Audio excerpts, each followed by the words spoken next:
Any minute now. Packs are in your ears, boy. It's what you harder at the ice out the neck. It's what you harder at the ice out the neck. When I'm in my zone, bitch, I get my respect. Call me Bumpy Johnson. Hello, everybody, and welcome to another edition of Texas Sports World. We are your hosts. I am Ethan. That is Isaac, and we have a lot to get into today. It was day 3 of OTAs and some other bullshit. So, first of all, how are you doing today, bro? Was doing good, not doing so good anymore. Yeah, that's one way to put it. That is one way to put it because CJ Stroud. Let's just jump right into it because I feel like I could go about an hour straight with just this topic. Let's do it. So first things first, okay? CJ Stroud was a non-participant in day 1. We were all like, huh, that's interesting. And they came out and said, oh, don't worry about it. And they gave us some bullshit excuse talking about some people are just on different training schedules. First of all, those words don't make sense in that order. Not when you're a professional football player on a team, and this is when the schedule starts. This is when your season starts, so everybody should kind of be on the same, but like whatever. And it is voluntary, but like here's my point. My whole point with him is like if you're hurt, okay, and you don't want the people to know, first of all, it's voluntary. So just don't come. I would much rather you be like, oh, if you don't show up, you could be like, oh, I just wanted to spend the last few days with my family before the season starts, and then I'll be there in a couple weeks. Fine. I would much rather you make that lie than tell us, oh no, he's just on a different training schedule. Because everybody knows that was some bullshit. Especially now that it's leaking out that he had some what did they say it was? Nice. Good talk. Sorry. No. I was somebody had called me. Hold on. Oh yeah, you're on call, huh? No, not that. Okay, good. Anyway, they said it was a torn labrum or not a strained labrum of some sort. And I want you to hear your thoughts on this situation. Wait. No. The labrum thing was a joke. I was completely messing with you earlier. That was no, but they said it might have been a joke, but there is rumors out there now that there is something going on with his shoulder / pec area. And here's the thing that I'm confused about.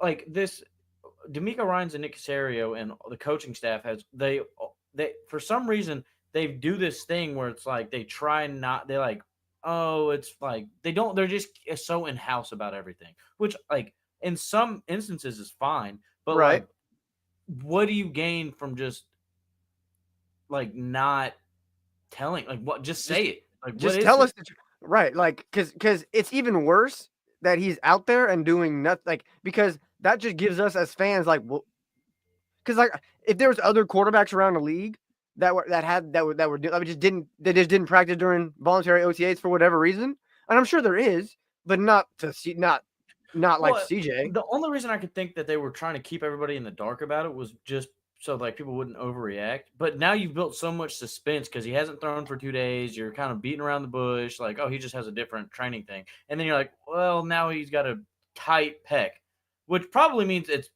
torn. He's probably torn something at his pec. Because like you made a good observation earlier. If you go back and watch the videos that there is of CJ out there, he was only using his left hand. Yeah, like, and if it's just a slight strain, you're not like the running back's not taking your arm off whenever he's, you know, like just so if it hurts that bad, you can't even do this in a fast motion. It's probably not good. It's not a good start. And honestly, what did we do as Texans fans? Because like this is a horrible omen to start the season, if you ask me. Like we went all last year. Because like remember you made a good point earlier today when you said that they did the same thing with Christian Harris and he didn't play all of last year. Yeah. And it was only a strain, right? It wasn't they tried to keep it so like, oh, he's right. just something. Right. They even played into it during the season where he would they made it seem like he would come back and play, and then he played for like a game and then just never played it. Like So it was like, oh, like that's like just if you don't know, say he's going through some injury issues right now. We know it's a pectoral thing. We don't know what it is. Like we don't know how deep it is. Let y'all know as soon as we. Right, because ultimately it's only OTAs, so and it's voluntary at that. So like, it's not even that he's not participating; it's that you guys have now made it to where we It's think a there's a thing now. problem. Yeah. By the way, you guys handled it, and this is why do that? Why? This is not the first time that the Texans have done this, where they try to play smart about injuries. Like it's Right. one thing. It's one thing during the season, in my opinion, because there's game planning and all of those things, and I can understand the secrecy when it comes to injuries during the season. But we're like months away because if they came out and just said, "Oh, it's a grade 1 pec strain," okay, you're talking about 3 or 4 weeks. That's fine. That's plenty of time. plenty of time. I would Send them if through they all of the preseason games. Don't even put them in. Don't even play him. Fine. Don't tell us he's on a different training regimen and then him not throw the ball at all. Like, and at this point, like, I get why he showed up, right? Because he sure. wants to make it seem like, oh, like, hey, I'm gonna be good. But it seems like they're soft launching an injury on us. Like, oh, he's here, like he should be good to go. Like maybe, And then I don't know. And then you go. So then I thought about, okay, so is that why you drafted Graham Mertz or whatever? Because you wanted to have an extra quarterback arm. But then it's like, hey, you know who else was on the board?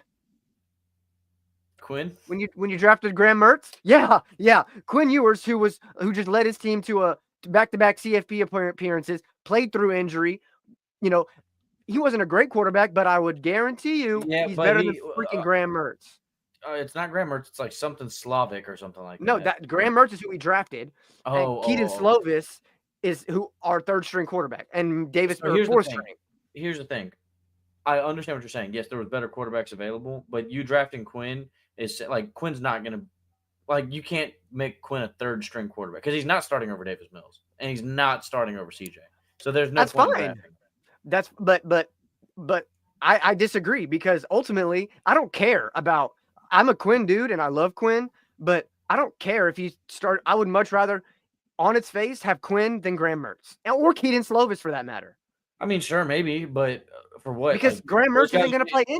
He only has one leg right now anyway. Those guys are going to be camp arms probably, and just like practice squad guys.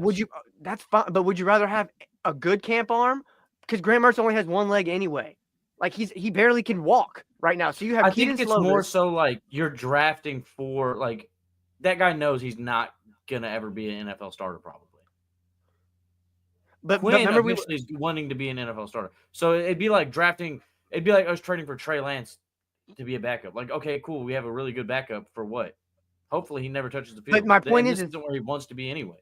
My point is I don't think that this pec injury is new. That's what I'm saying. I think they knew about this during the draft. So it might have been a grade 2 or grade 3 at the draft. He might have got hurt way earlier in the offseason. He might have gotten hurt quarterback sometime last season. Maybe with how the offensive line played, I'm not so sure he wasn't injured going into that last game. I mean, there was a noticeable fall off from the beginning of last season, how he was playing, and then towards the end of the season, how he was playing. And like he looked like a completely different person. People were like, well, maybe he was shell shocked a little bit, or he just got cold feet, or his timing got messed up because he was getting sacked so much, or maybe he was just injured. Maybe he had like a pec thing going on. That would explain the inaccuracies whenever he's throwing the ball and missing guys wide open. Dalton Schultz right over the top of the middle sails it like four yards over his head. So maybe he had like a pec thing going on, and then he worked real hard this offseason, retweaked it or something like that. At this point, we don't know. And based on what the Texans are saying, we don't know how true the significance of the injury is. That in and of itself is what's making this whole situation so frustrating. Because, like we could say it till we're blue in the face. Just fucking tell us the truth.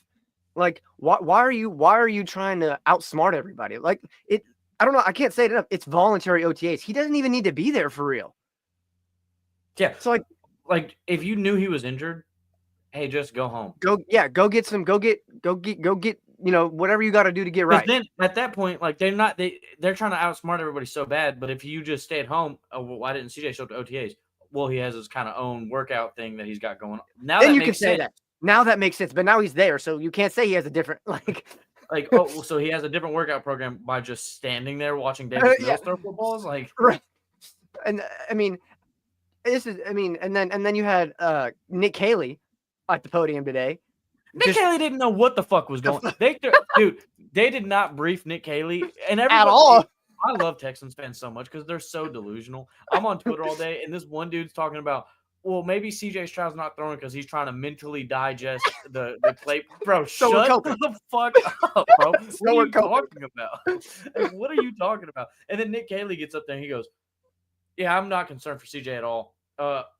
Specific to his regime is different, specific to what we have. That doesn't make sense at all. And everybody's like, oh, that makes sense. I get what he's saying. No, you didn't. You had no clue. You had no fucking clue what he was talking about. You can't. Those words in that order in that sentence don't mean anything. There's nothing that means. You just said shit that sounds like words. Right. Like he said words, but they didn't. They weren't cohesive at all. It was literally like that scene in Star Wars where he's like, "These are not the Jedis you're looking for." Yeah, it's like Miko talked to Kaylee before and was like, "Hey, they're gonna ask you about CJ. Just say something." What Miko said, kind of his regime and his whatever he's got, and we got something different than he's got, and see ya, and then just walks off, and then we're out. Like, hey, go Texans! We'll see y'all during the season. Oh my goodness, this is like so frustrating as a fan. I don't understand it. I don't get it. Like, if he's hurt, just say that. With the Tank thing, they're doing the same thing. We know he's probably going to be out next year. Say it. Just say it. Because there's people on Twitter talking crazy like Tank will be back week 16 for the playoffs. No, he's not. For what? No, he's not. He's not going to be there. And even if he is, he's not going to play because he was just missed the whole season. He's not warm at all. He has to have a brand new knee, bruh. He's got to get a brand new knee. And you think he's just going to run out there in the NFL? I love our fan base, but they are some. Delusional. It's because we've been through so much. We go so hard. We've been through so much. Like what I think I saw something just like 10 minutes ago. The Texans have a Bleacher Report did like the best trades and the worst trades of the decade or something like that. We had both of them. Like, do you know how much of a roller coaster we gotta be on? The fan base. Oh my god. That's go through. Well, I'm on the Cope train too. I was, 3 years ago this time, I was sitting there like, dude, Davis Mills could be a Mills top 15 Mafia? quarterback. Dude, he could be top 20 quarterback this year. I don't know. No, he's not. No, he is not. We legitimately thought that Mark Ingram was gonna be the baddest ass running back to ever don a Texans uniform. I genuinely thought we could make playoffs with Brandon Cooks and Davis Mills. I thought, I mean, we got Brandon or now granted when we had when we had Tyrod Taylor, that team started out really fucking good. And then all of a sudden Tyrod Taylor gets hurt. We lose every fucking game, it feels like. We were on fire. When Tyrod Taylor was in there, we were kind of on fire for like 2 weeks. Yeah, and then you go to we're 2-16 drafting second overall, and it's like, how are we here already again? Like, we just got out of here and now we're back. Like, this is the most. Because I just want to. And the thing is God dang it! Hold on. Get up in that game. Hold on. The thing is we go through. Here's the timeline. We go through the Matt Schaub era, which was already in and of itself kind of bullshit, and a lot of wasted talent. Then we go through the Bill fucking O'Brien Brock era. The damn Tom Savage, Ryan Mallett, rest in peace. And it's just like and TJ Yates or Yeldon. Yates. Yeah, and it's just like all these guys that like obviously are not good quarterbacks that we're just keep trotting them out. Boom, boom, boom. And then it's like, dude, okay, well, Bill O'Brien started TJ Yates ahead of Deshaun Watson, I think. When we drafted Deshaun Watson. Well, then we get Deshaun Watson. Oh my God, our luck has turned around. He's on fire. The kid's electric, but little handsy. That's all. Okay. What happened? What happened? We have a Hall of Fame edge rusher. We have probably gonna be a Hall of Fame wide receiver. Our offensive line doesn't look too bad. We got some decent receivers, good running backs. Hey, we're up there competing with the Chiefs up 24-0. Then they come back, kick us in the ass. and we've then we never traded away our best recovered. receiver, and then it's like, okay, so back to we were up here. Like there was like this many teams better than us, and we were here. And then we went way back down here. All And because Bill O'Brien got pissed. And now we're like here again. So it's like that's why the injury thing in the CJ Stroud situation is so frustrating. Yeah, I Because agree. it's like, okay, if he's injured, just let him be injured. We dealt with Right. Deshaun Watson busting out a fucking ACL and out for an entire season. We can handle it. Trust him. Trust me. Yeah. We listen. Our players being injured is not a new thing to us at this point. We haven't had a healthy roster. Granted, you're never going to have a healthy roster in the NFL, but we had one of the most injured rosters every 2 year. years in a row. Stroud's every year CJ Stroud's been in the NFL. We've had the most injured roster in the NFL. So like, I'd much rather if they're like, yeah, it's a bad pec tear or bad pec strain. Hey, sit him. Yeah, right. We got months. You've got at least 12 weeks or what? What are we in? When does September? June. I think we're in June now. Wait. June. I mean, the season June. starts in September though, right? Or August, like Yeah. late August. So June, August. July. So you got at least 12 weeks, or maybe 8 weeks before you want to start ramping up again. You got at least 8 weeks to figure it out. So why are we? Even if he's playing injured this going into training camp, or even if he's injured going into the season, don't put him, don't rush him out there with an injury. I'd much rather us okay, this year's a wash. CJ Stroud's hurt, or maybe he comes back in week 5 or whatever, whatever the scenario is. Just I'd rather him be fully healthy before he takes the field again. Yeah. I mean, oh shit, I had something and then I forgot it. I had it in my brain and then I lost it. Yeah, if they would just be honest, with us and just because now it's almost here it is. It's almost worse that you say he's injured and he's there, because it's because it almost feels like, oh, you want him there so he can learn, because he's not going to be able to do anything later anyway. So why not just have him come in to learn? What I'm like? I think what it is he's injured. Obviously, I think we all knew that, but we just didn't want to admit it with the whole not throwing thing. And I think he's there to kind of show everybody hey, it's not that bad. Obviously, I'm here. I think it's kind of the angle that it is. Look, you are being very positive about the situation, and I'm losing it. So I think we have a very good yin and yang thing going on here, because I would like to believe if the injury was as serious as a grade 3 or a labrum or rotator cuff or something crazy, I feel in my bones they would not be able to, they're not going to be able to hide it forever. Yeah. And I'm kind of already mentally prepared for it to be the worst possible thing. Right. I'm fully prepared to be like, oh, he's going to be out for 4 to 6 or 4 to 6 weeks in the regular season. It's going to be he's going to miss the first, maybe 6 games of the season. Sweet. So, and then at that point, I'm like, okay, cool. Nothing to look forward to. Hey, I'll watch Davis Mills go out there, maybe win us 2 games. Yeah. I'll go watch our defense. Swarm. Yeah. I'll have a good time watching the games knowing we're not going to win. And shit, at that point, if CJ Stroud's out for 6 weeks, I anticipate going 0-6. So any win is a positive. At that point, if CJ Stroud's not playing, I'm gonna go ahead and bet on the other team. Yeah, I'm gonna make some money. I'm gonna make some money for real, because it's gonna be a low scoring game because our defense is good and we can't score. So you could bet the under and bet on the other team, and you're almost guaranteed to win. So let's talk about this. What's worse? What's worse right now? Because CJ Stroud's at OTAs, at least showing up, not doing anything, but he's there. Joe Mixon's not, and he's confirmed in a boot, which mind you, they also said was a minor injury and not a big deal. And the fucking guy's not even at OTAs because he can't. So at this walk. point, what is a minor injury? Yeah, what is when next time they say minor, the next question should be, can you? What is your version of minor? What does that mean to you exactly? Because out for the whole. Injury, I mean, minor injury to me, he still has a leg. You know what I mean? So it's still it there. is still there. So everything in it's broken, but he has it. Okay, we recover from that. We can bounce back from that. Yeah, that's a minor injury right there. Come on, man. So, They're just so if he has to amputate it, then what is it? That's pretty mild. You know what That's I mean? It's pretty mild. well, 4 to 6 weeks. 4 to 6 weeks. 6 weeks. Hey, day-to-day basis. We're Day to day. monitoring it. We're day to day.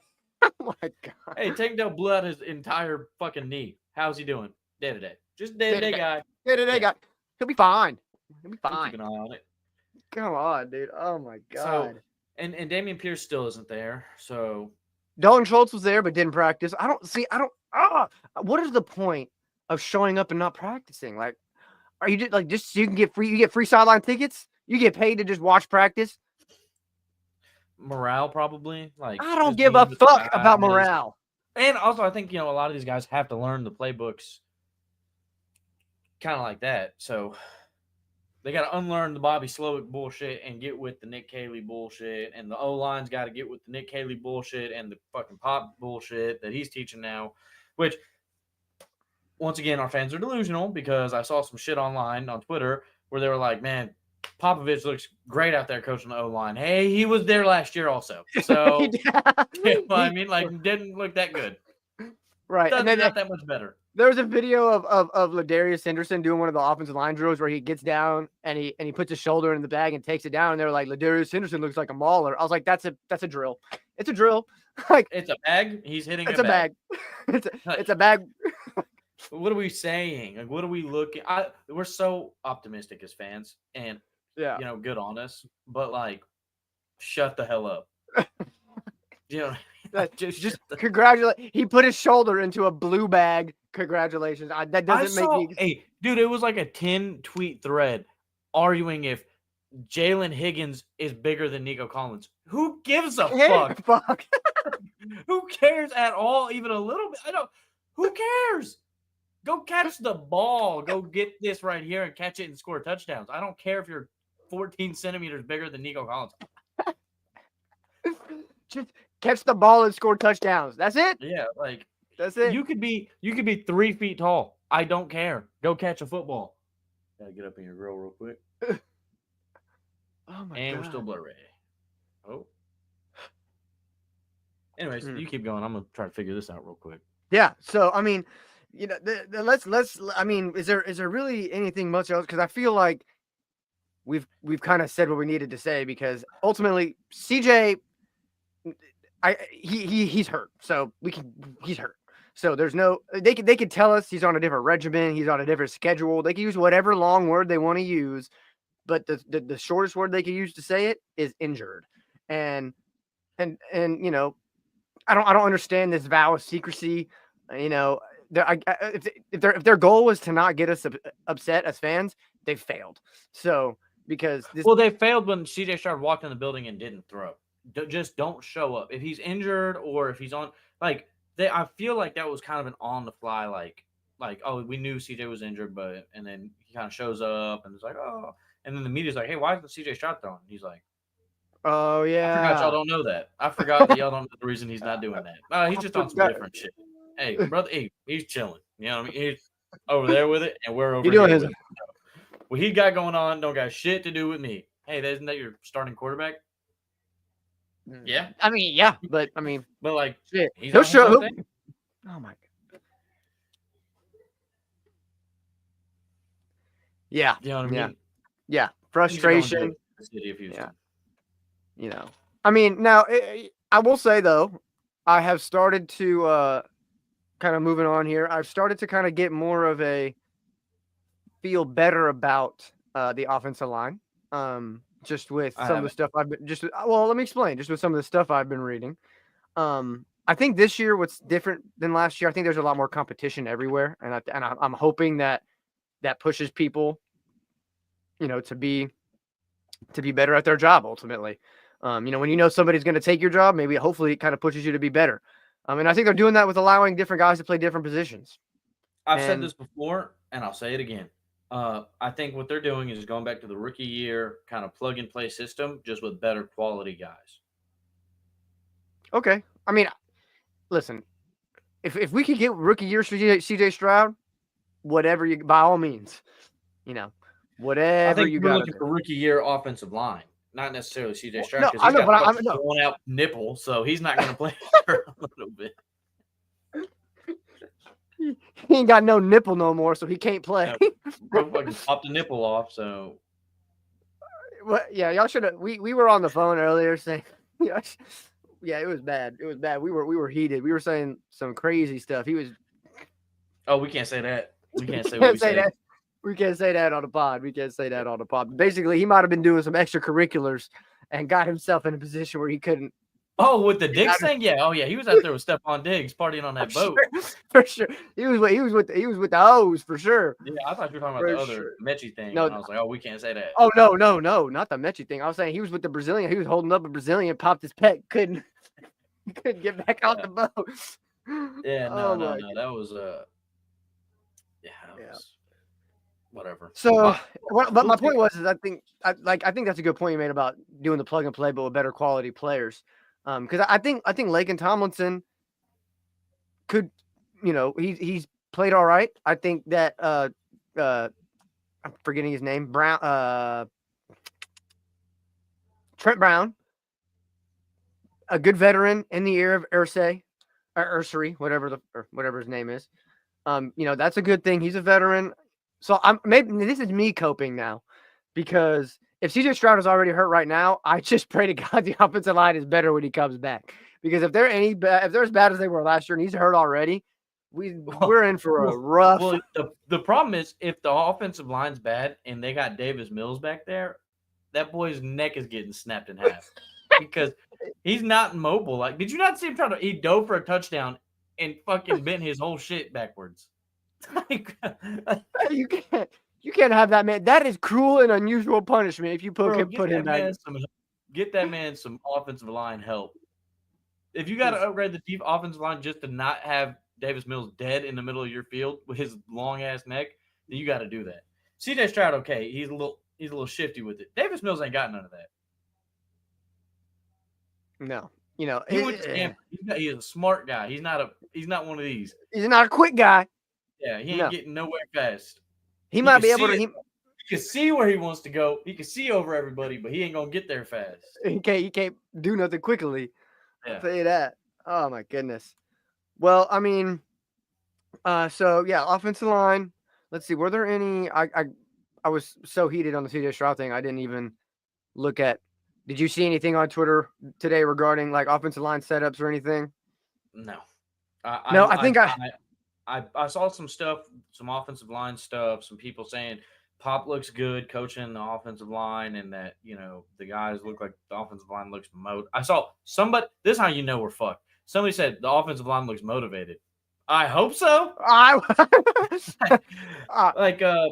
Yeah, I would believe that. They get paid a lot of money to do this. I would. Is that supposed to surprise me? Is that supposed to make me feel good? Oh, the guys look motivated out there. What does that even mean? Like, what does that mean, bro? Are they good or no? Because if they're not, can they block or no? Yeah, like that's all I care about. I don't care if you look motivated or happy. Congratulations. Yeah. Oh my goodness. Laremy Tunsil wasn't happy for shit, and he blocked his ass off. False started all the time, but he blocked. He did his job. I don't know. I don't really got much to say. There wasn't a whole lot that I paid attention to today after the whole pectoral thing and then the OTAs, and then we kind of touched on everything yesterday. So I don't know where this is going. So I'm following your lead. You're following my lead. That's a scary thing to do because I may lead you off the deep end, brother. So I guess I will kind of transition. If we think of anything else for this specific topic, we can come back to it later. But I saw something interesting kind of being floated around. And it kind of touches on what I was talking about earlier this week about Dalton Schultz. So I saw a thing going around that Jonnu Smith, the tight end for the Dolphins, rumor has it he would like to stay in Miami, but also would like to get paid. And so there was some trade conversations between, I believe it said Pittsburgh and Miami. And that's interesting for me because I think Jonnu is a perfect blend for a tight end that you would need in this type of offense because he broke all the tight end records for Miami last year in terms of receptions, yards, and touchdowns.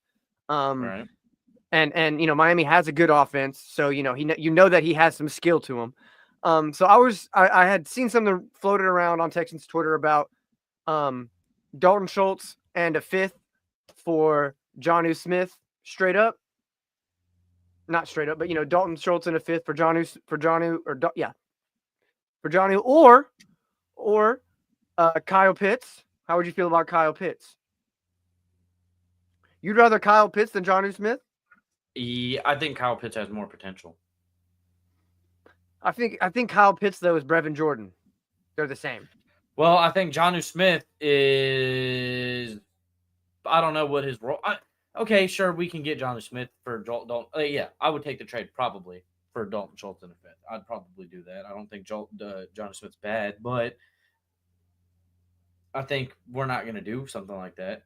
Let me ask you this. Are you, if we were all out there with Dalton Schultz, like if we were all out there with this tight end group, Dalton Schultz, Brevin Jordan, Tegan Quintariano,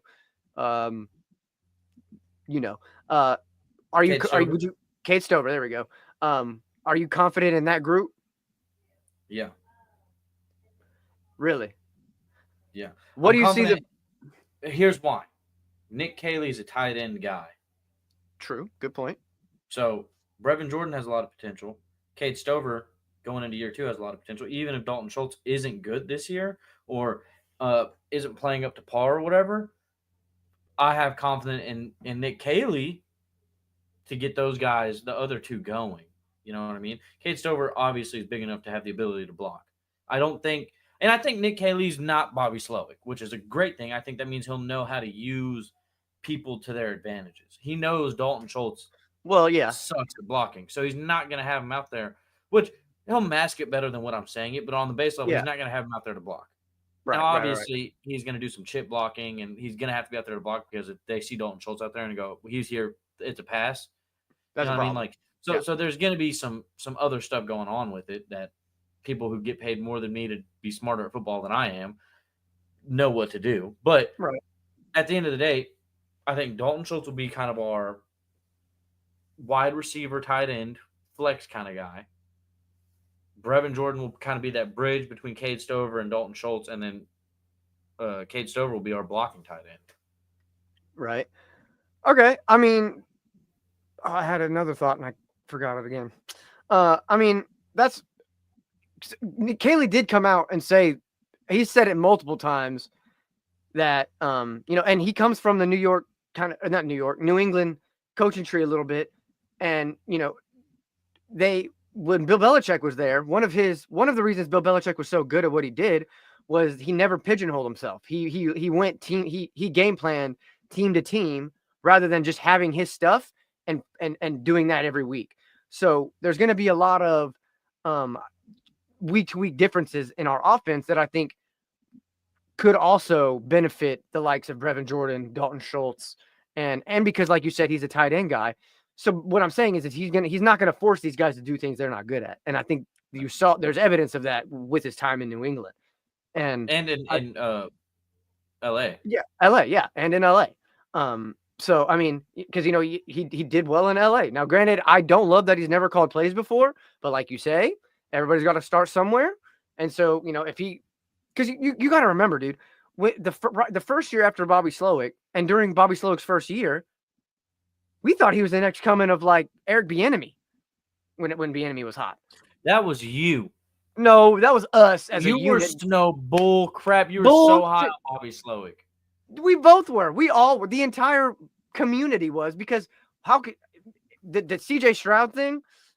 Because with CJ Stroud having the type of year he had. Oh no, I'm talking about before that. Before that, you were high on Bobby Slowick. Like when the offensive coordinator kind of conversations were going around, you were big. No, I was not, because Bobby Slowick was he was only on like his third or fourth season on the offensive side of the ball. He was a defensive analyst for the beginning of his career. I was high on Bobby Slowick off the fact that D'Amico Ryans was high on Bobby Slowick, and I think year one. Now here's the thing: I think as much shit as Bobby Slowick gets, he got set up for failure. Because I think what more than likely happened, which I know a lot of NFL players, you'll hear them talk about, like, you don't take anything for granted in this league. It's hard to win in this league, da-da-da-da. They were definitely not anticipating the Texans to be as good as they were. Which Sure. I'm not saying that they didn't game plan for it or they thought it was going to be an easy win, but when you get punched in the mouth like that, it kind of like, whoa, like momentum's a very real thing in football. So when you go out there against a team, like the Texans were supposed to be, and it's kind of like, okay, we know they're a tough team, play them a little bit tougher, we'll win the game. And then when that's not happening, it's like, oh shit, they kind of got something here. Do you think, okay, if you take the last year's team and the year before it team, so under your theory that 2 years ago the teams looked at the Texans and were like, and we just surprised people, right? And they weren't prepared to have this type of team come at them with that type of ferocity all the time. Do you think that, and last year's team had the same record, but looked worse, right? Do you think that last year's team might have actually been better, but teams were just playing them better? I think more people knew what to expect year 2 from CJ Stroud. Right. And company. Right. But also we had already made waves at that point. We were a top contender in the AFC, top contender in our division, and our roster last year was much better than it was year 1. Our roster year 1 was Nico Collins, Tank Dell, fucking Devin Singletary, CJ Stroud, rookie, bunch of nobodies on the O line besides Laramie Tunsil. Defense was Stingley and nobodies. So yeah, I mean, to an extent, they probably did overlook them a little bit. And then the year after that, they saw the roster get better. Then they saw the saying, like, you get a year's worth of film on somebody. They also got a year's worth of film on Bobby Slowick and his tendencies and his schemes and the kind of things that he likes to do. And we know Bobby Slowick wasn't a very big adjustment guy. Yeah. It was his shit and his shit worked. Right. I think that was the downfall of Bobby Slowick because he saw it work year 1 and didn't think like, oh, these guys were just playing us soft or didn't. And that's what's so crazy because like the evidence and the statistics are there in terms of the fact that he didn't change anything up or switch it up. Because I think I saw a stat. It was like he ran the ball like 70% of the time on third down or something like that. On 3rd and 7+, he ran the ball 70% of the time. When it's that obvious, dude, it's almost, if it's that obvious, if you get to week like 8 or 9 and it's that obvious, maybe like at that point you could actually start figuring it out. You could switch it. Maybe now it's 3rd and 7 and they think, oh, he's going to run it. It's week 9. He has shown no. Now you back out of that and change. Now you change it up, and now teams are playing catch up. Now they don't know really what you're going to do, but instead he just stayed on script. Well, the problem with Bobby Slowick is he was getting his ass beat, or maybe not keeping it close. Oh well, shit. Sometimes getting flat out beat up as just getting out coached, and then would go into halftime and, oh, I'm making adjustments, but the offensive plays are like 80% the same in the same scenarios from the first half to the second half. So it's like you're not really adjusting anything. Maybe there's slight adjustments you're making, but like call different shit. Right. Because why are we running screenplays? And why are we running it, like there's some I'm not a coach, you know what I mean? So maybe I don't know what I'm talking about, but it just seems so like hard-headed from Bobby Slowick. Yeah, I agree. And I think that I hope, that Nick Caley can get these guys right, especially on the offensive line. Because this is me coping again, but I'm starting to feel like, if they can find one combination that works, because I think that Cam Robinson, Trent Brown, and Lake and Tomlinson, maybe in this system with this coach, I think I told you earlier, Laken Tomlinson, I think, hasn't missed a game in like 10 years. He hasn't missed a snap. He's played been good since 2022. Sure. But I mean, I think everybody is going to get a free. I don't think we can, because nobody's played under Caley. Caley's never coached these guys. They've never played in this exact system. He's never coached this exact system for these guys. So let me ask you this. What's in your opinion? What is our floor? An acceptable floor, not like the worst we could do, but what is an acceptable record-wise acceptance? Yeah. Because like 10-7 was Bobby Slowick's floor. I'd argue Nick Caley's better than that. Are we holding Nick Caley to a bit higher standard than Bobby Slowick? If that's the case, then 10-7 isn't going to cut it, or is it? What's the floor with Nick Caley? Like I said, I think it matters how it happens. Like if we're a competitive team and like we've watched every single Texans game for the past 10 years. Okay? So like we know what a bad beat is and what a good beat is. It's not like, now granted all losses are bad. That's fine. Nobody wants to lose. If you're happy with a loss, then you're a loser, right?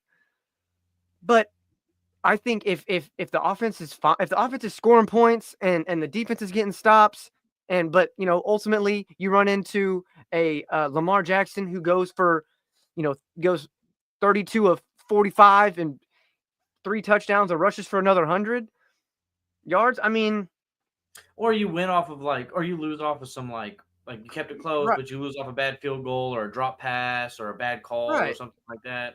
right. Like That's those a bad are beat. easier to deal with.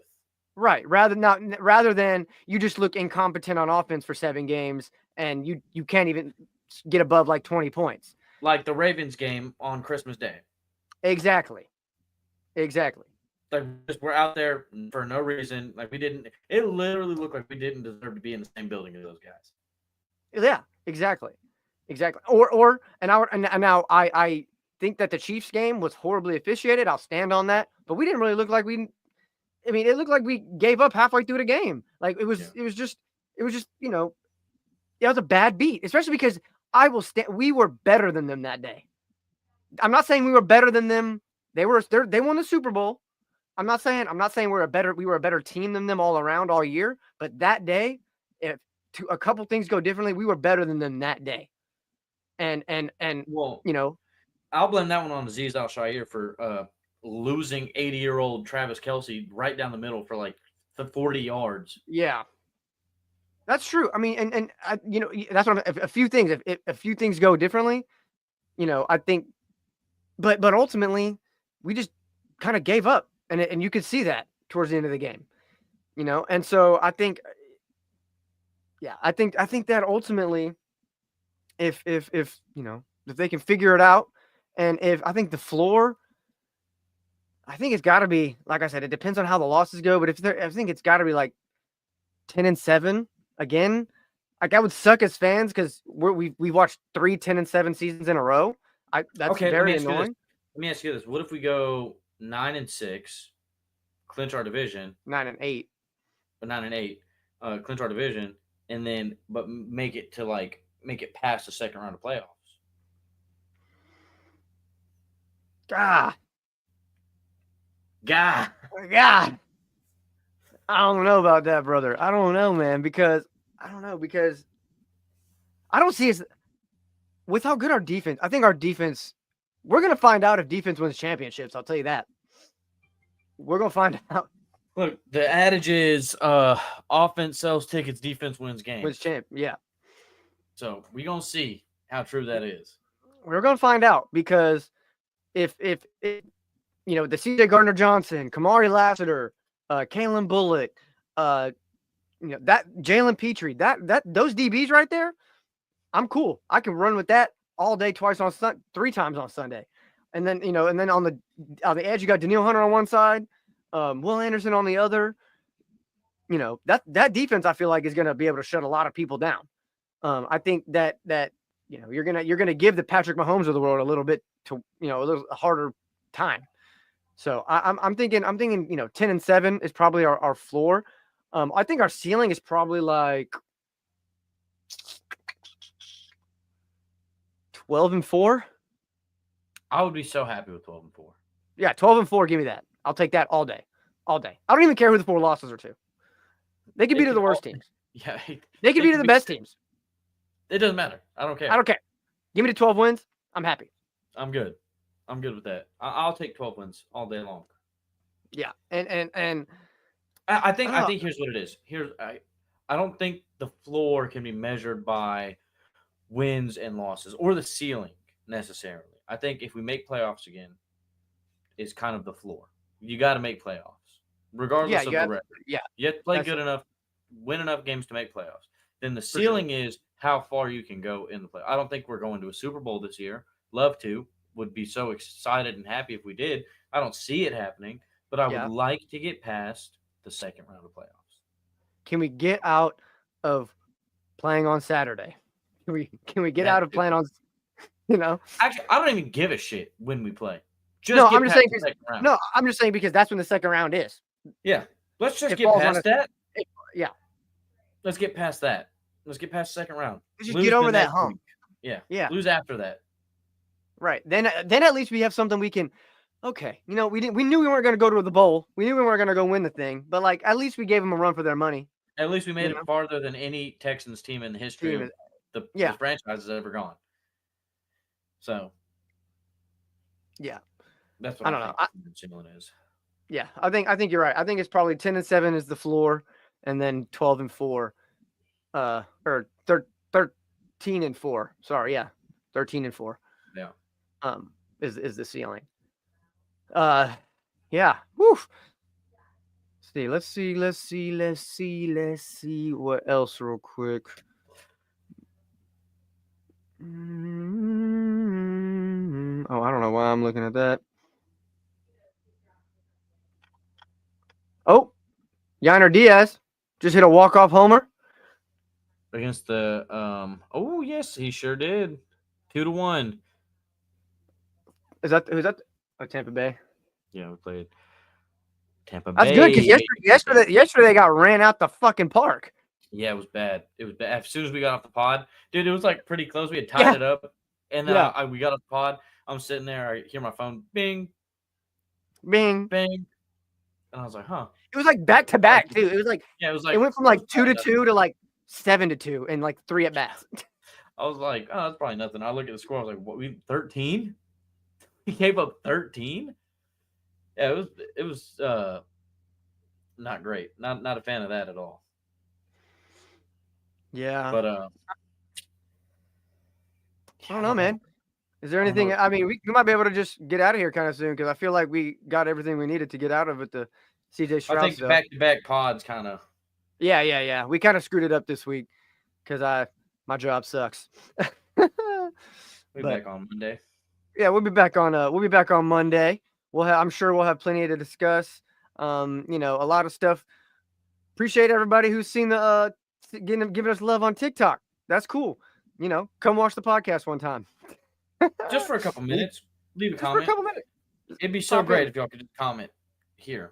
Yeah, comment here down below. Here. You could comment and like too if you want to leave a like and subscribe. Whoa. I don't know. The trio, the Holy Trinity? The Holy Trinity? We could do Go ahead, 3. do it. Do it if you want to. Do it if you want to. Yeah.